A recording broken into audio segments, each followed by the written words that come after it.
Hi, this is Cathy Goodwin, and we're going to talk today about how to use storytelling as a planning tool. I had originally been thinking about doing this as a year-end kind of planning, but actually it works for any kind of planning you do, whether it's the end of the year or the quarter or any time interval that you have in mind.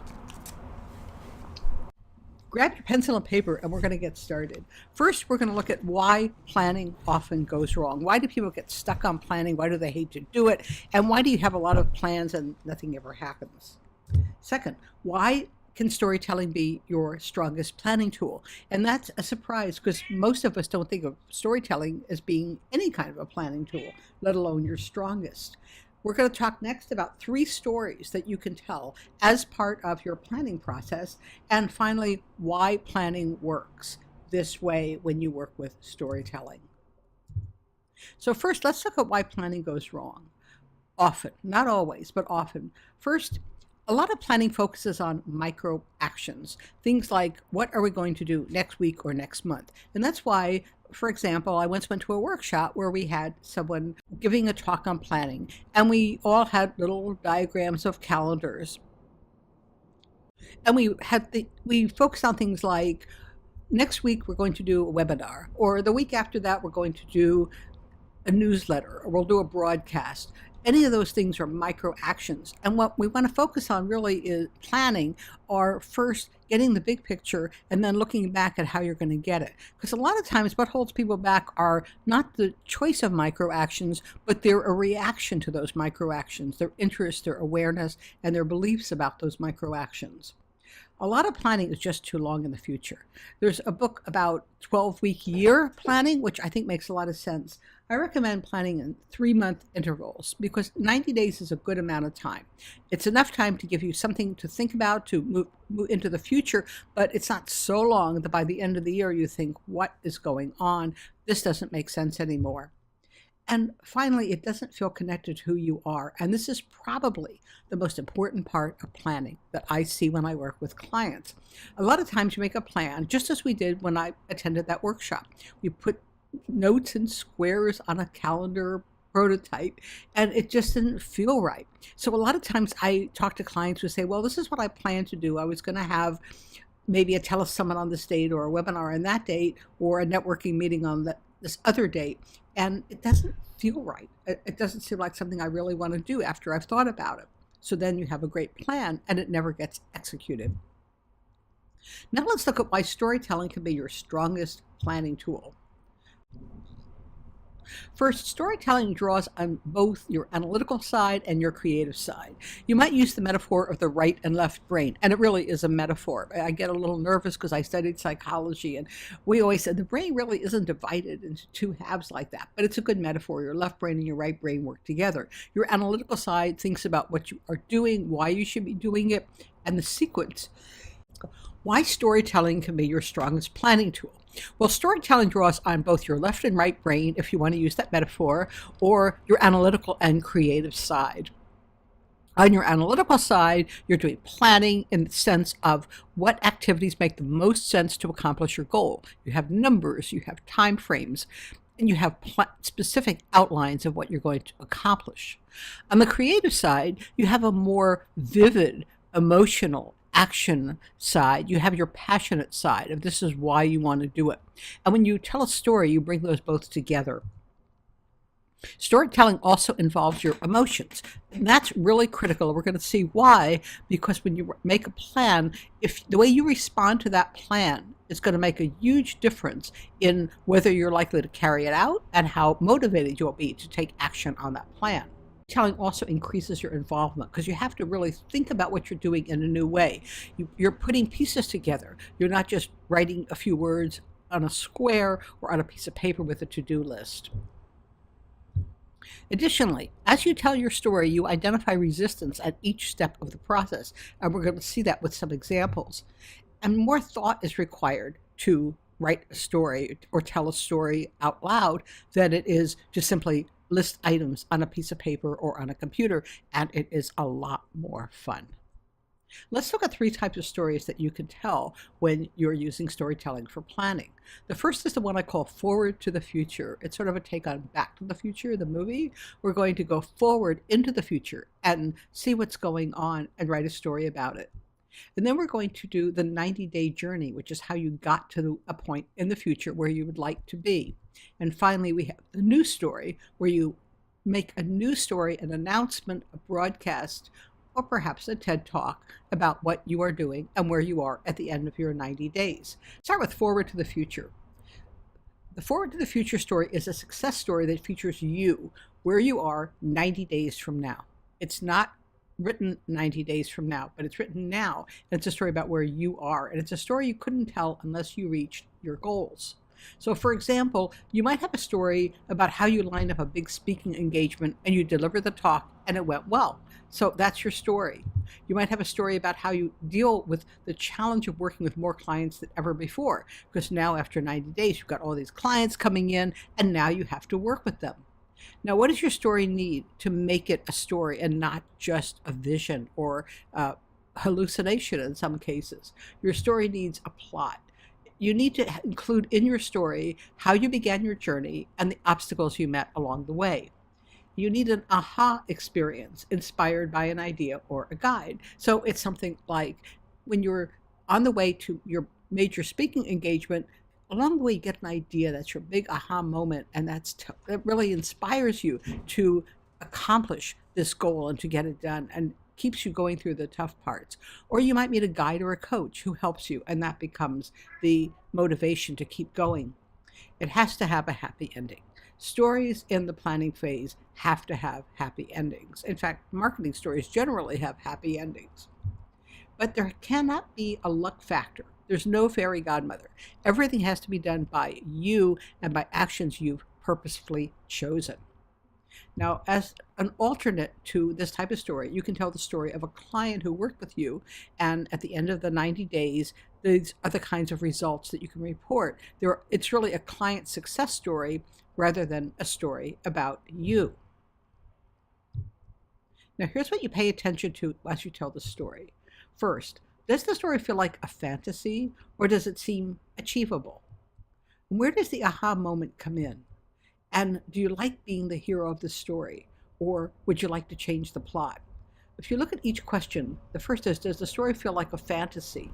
Well, a lot of times when people go through planning, it sounds really good, but it seems like, hey, this ain't going to happen. You don't believe it, it really won't happen.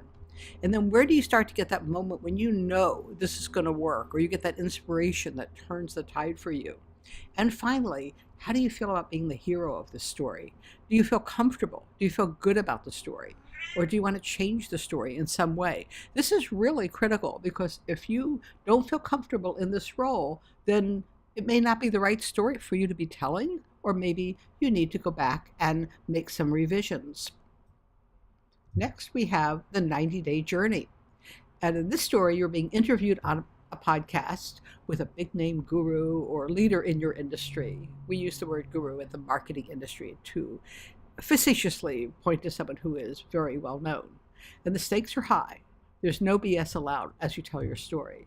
So the interviewer says to you, hey, you're very successful. That's why you're here. What did you do to get to this point? And then you tell your story. So you start with a theme, which you may not recognize until after you've told the rest of your story. Your theme might be, for the last 90 days, I haven't slept. Or it could be, I hired a coach who got things turned around for me. Or it might be, I discovered I'd always been making this one mistake, and I finally figured out what it was. And here's how everything else fell into place. You go back and you go through a story pretty much day by day, week by week, over a period of time, saying, okay, here's what I did this, I did that. I started out by coming up with an idea. I expanded the idea.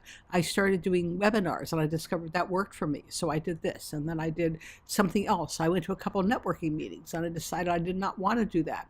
So you kind of make up the story as you would like it to unfold in the future.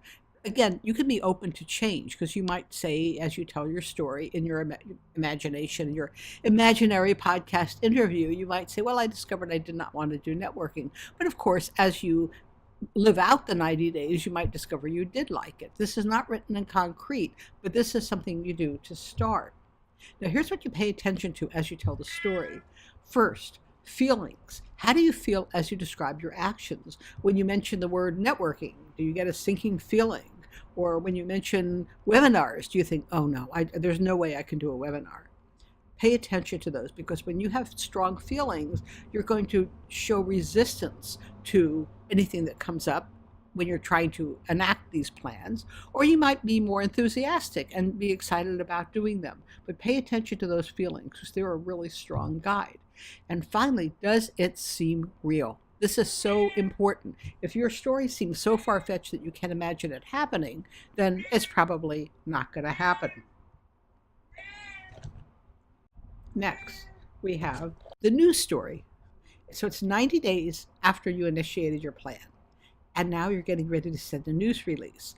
We used to call them press releases, but now there are no longer printing presses, so we call them news releases. And these go to, usually, it could be a newspaper, a radio station, it could be an online PR news release, there's PR wire. There's a number of online places you can place your news release, and it will actually be distributed for you over blogs, over online media, which are becoming more important.